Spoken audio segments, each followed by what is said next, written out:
could be used as a bioterrorism weapon. And I had been trying for a long time to get people to be proactive in this, to be creating more vaccine, to establish a workbook of exactly what we should be doing should something like this happen. It wasn't until the anthrax attacks that people took me seriously.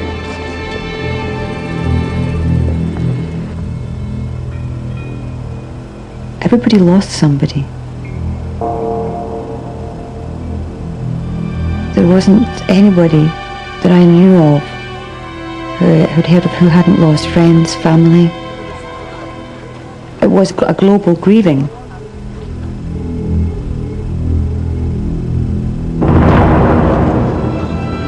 We used to believe that the greatest threat to the United States were the nuclear arsenals of a rogue state.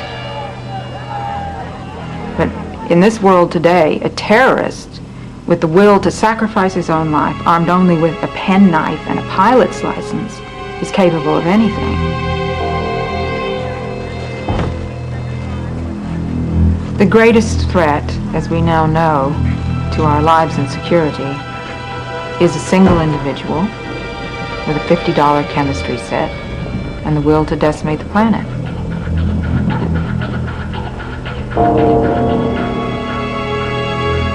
In 2002, 60 million people worldwide were killed by a disease no one had seen for over 20 years. It was the greatest act of mass murder in history.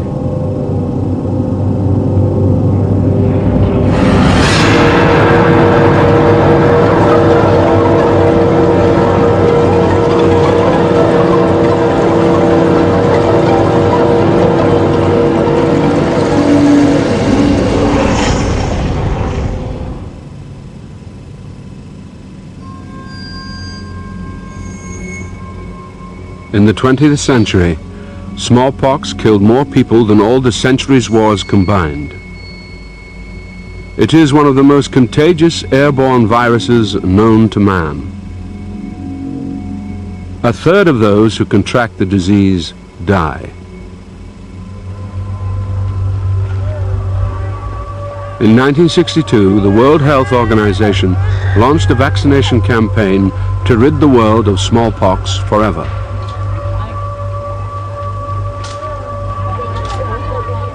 By 1980, they had succeeded. Vaccination stopped.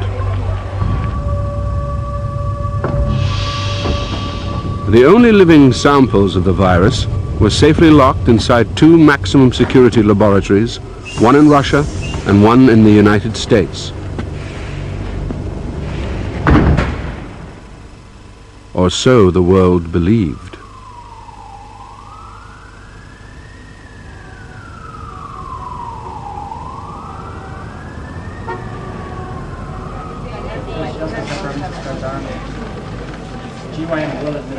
Dr. Goral, 1961, Dr. Goral, 1961. Pretty standard day in the ER. You had trauma victims, drunks, asthmatics. There's also a mild flu epidemic going on in the city at that time. So when Cynthia came into the ER and was complaining of a fever, it was pretty standard. It wasn't anything out of the ordinary. 29-year-old sales assistant Cynthia Sheldon had been feeling unwell for 24 hours. She brought herself to Long Island College Hospital, where she was treated by Dr. Carol Jocelyn. She had a high fever, but nothing that was too alarming. She was complaining of headache, back pain. She had a mild rash at that time on her hands. It's just kind of red. But it wasn't anything that I considered to be outside of symptomatic of the flu. A routine anthrax test on Cynthia came back negative. So I did what any other doctor would have done. Gave her some Tylenol, told her to drink plenty of fluids and get plenty of rest. If anything had gone wrong, come back in a couple of days and we check her out. she went home.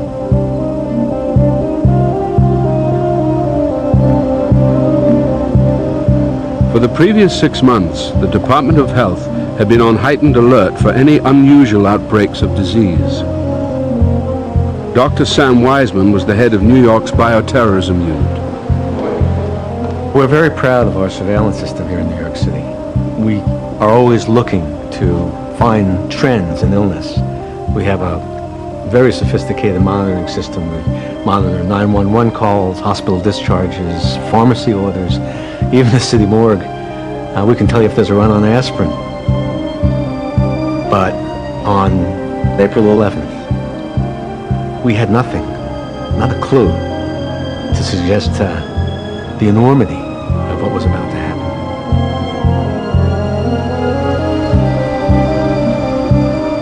At 6:20 that evening, Cynthia Sheldon was brought back to Long Island College Hospital. Her state had deteriorated greatly. Fever was very high, and the rash that she had before on her hands had spread over her body and had erupted into these small pus-filled blisters that were all up and down her arms and on her face. When I examined her further, I found that the blisters were all over, up and down her torso, on her neck, down the inside of her throat. It obviously wasn't the flu, but I didn't know exactly what it was, only that it looked highly infectious. It's still not clear why Long Island College Hospital in Brooklyn has sealed off its emergency room. There's some speculation that this could be another bioterrorist scare. And in the past hour, we've seen people entering the hospital in protective clothing. My cell phone went off, and it was the infectious disease doctor from Long Island College Hospital who was calling. And he said they had a young woman in their isolation unit, and would I come down and take a look at her? Earlier, we saw Dr. Sam Wiseman, epidemiologist for the New York City Department of Health, but he refused to make any comment. What I saw when I went in was a woman who was delirious. Her face was swollen, probably beyond recognition for those who knew her. Her eyes were shut and tearing, and she was not alert. I can't describe to you the fear that I felt. It was overwhelming. Sam Wiseman was convinced he was looking at a case of smallpox. His first priority was to establish how widespread this outbreak might be. The Department of Health immediately faxed every hospital in the 5 boroughs of the city, requesting information on any patients that might be showing early symptoms of the disease. Within a half an hour, we were hearing about possible cases in 4 of the 5 boroughs. But worse than that, 15 of the hospitals that we heard from had not only seen such cases in the last 48 hours, but had sent them home, just the way Cynthia had been sent home. And I said, my God, there are all these people out there spreading this disease in a geometric fashion. One person infects 20, 20 infects another 20, and so on and so forth. And they won't even know that they're infected until they become sick, 10 to 12 days later, at which point they're infectious. By 10 o'clock that night, over 30 suspected cases of smallpox had been identified. It would take 24 hours before the disease could be confirmed by laboratory diagnosis, but a plan of action was needed. The mayor called a crisis meeting at the Office of Emergency Management. Present were Dr. Richard Benson from the Centers for Disease Control in Atlanta, Kathleen O'Reilly, head of the New York office of the FBI, and Jack Hill, head of the Office of Emergency Management. I said we had to contain the virus and keep it from spreading, which meant that we had to mobilize the National Guard. We had to close down the airports, the train stations, to restrict movement of anybody in and out of the city, that we had to mobilize the National Guard. We had to close down the airports, the train stations, to restrict movement of anybody in and out of the city, that we had to vaccinate anybody that had been exposed to the virus, and we had to quarantine anybody who had contracted smallpox. That's basically what we're talking about. What we had was a handful of unconfirmed smallpox cases. No one had died, and we didn't even know if we were dealing with smallpox at all. What Jack wanted to do was to shut the whole city down, and that would do nothing but create panic. And what we had learned from the anthrax crisis was the last thing you need to do in a medical emergency is to have any kind of panic. The hospitals get overcrowded, the ambulances can't get to the hospitals, the streets are jammed with people trying to flee the city. No, I told Jack at the time I did not think that was an option. I felt the overreaction was appropriate. I didn't think it was an overreaction, but I thought it was appropriate. They didn't, and they succeeded, and I didn't. In the past few hours, we have received reports from a number of New York hospitals of a possible outbreak of an infectious disease. As a precaution, it was agreed that anyone who had been in direct contact with the suspected case should be vaccinated. In the meantime, we are taking... No further action was deemed necessary at that stage.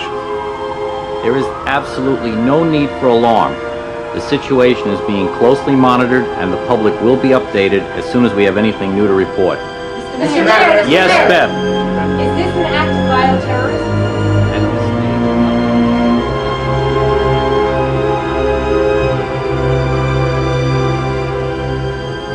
4,000 miles away in Geneva, the World Health Organization was checking for any smallpox outbreaks elsewhere in the world. None had been reported, but Dr. Pierre Lefebvre, the WHO's head of communicable diseases, feared that this situation could not last. I know about smallpox. I worked on the eradication program, and I knew that for a virus like that, New York City was absolutely perfect for the spread of it. It was a big city, high density population, and they had everywhere for the virus to live. You could live in ventilation shafts, elevators, office blocks, subways, shopping malls. Cool and dry places where the virus could live airborne for 24 hours, you see. And then it could spread. Nobody had been vaccinated for over 20 years. Any protection would have worn off by then. So the planet was a virgin territory for the virus. And that was very frightening indeed. Because you have 200,000 people a day using New York airports, and some are, internal flights, but a large number are international. And if the virus got out of New York, then it could travel all over the world with impunity, really. But by the time New York had diagnosed its first case, it was already too late. The virus had moved on.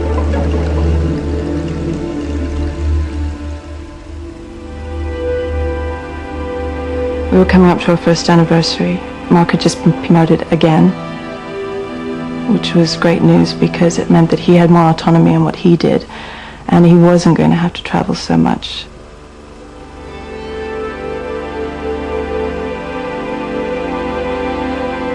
We had decided we were going to try for a baby.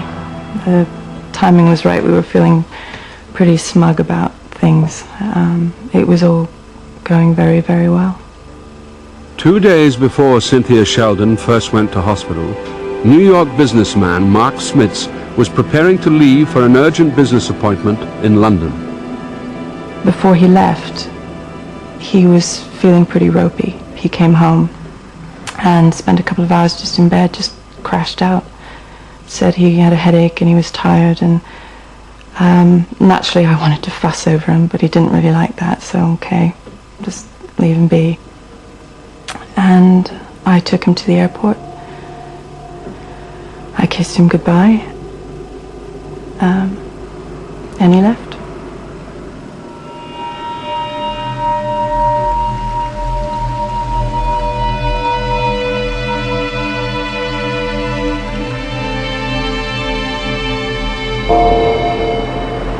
At 10:30 a.m. on April the 8th, Mark Smits checked into his hotel in central London. When he arrived, he complained of a high fever, and the hotel doctor was called. The doctor diagnosed flu and said he would check on him the next morning. By 11:30 a.m. the following day, Smith's condition had deteriorated dramatically. He was immediately transferred to St. Mary's Hospital in Paddington. When I first set eyes on Mark Smith, it was absolutely unbelievable that he was even alive. I mean, his body had completely turned black. There were open wounds, bleeding all across the skin. His eyes were bleeding. And you know, in that condition, it was even hard to use an IV on him. You know, the only thing I could do to make him comfortable was to give him gas. And that was it. We clearly had a public health emergency here. His symptoms were closest to those we knew for Ebola and Marburg fever, highly contagious, deadly diseases, hemorrhagic diseases. But at the time, there was no question of it being smallpox. The Kingsway Hall Hotel was isolated and decontaminated. Anyone Smits had been in direct physical contact with was quarantined. 4 men from the New York Health Department knocked on my door. They were dressed in the contamination suits, the white contamination suits, and they all had gas masks on. They sat me down and said that a man they believed to be Mark Smits had been taken from a London hotel to a hospital and from there to an isolation ward with a suspected contagious virus. They didn't know what it was. They were still doing tests, but they were concerned for my health. And I thought, well, okay, naturally I want to be with him. And I said, can you arrange flights? Can I go there? Can I go to London? Can I be with him? At which point they said that there was no point because the patient in question had died the day before.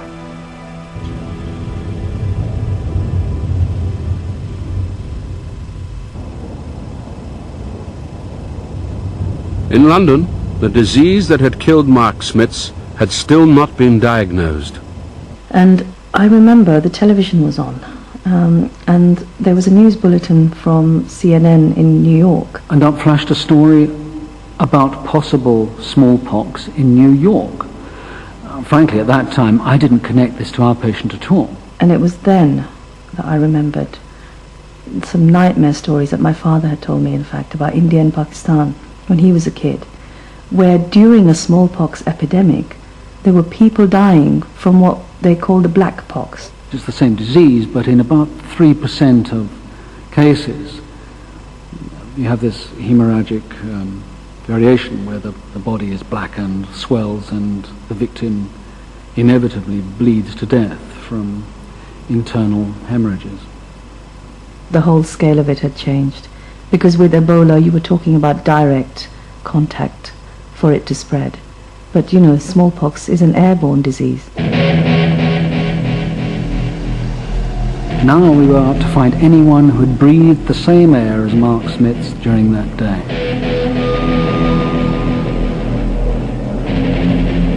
This is on the whole journey from Heathrow, from the aeroplane, through immigration control, baggage, on Heathrow Express, a train, through Paddington Station, the taxi rank, all the taxis that had been to Paddington and to his hotel, the staff and the guests. It's a huge number of people.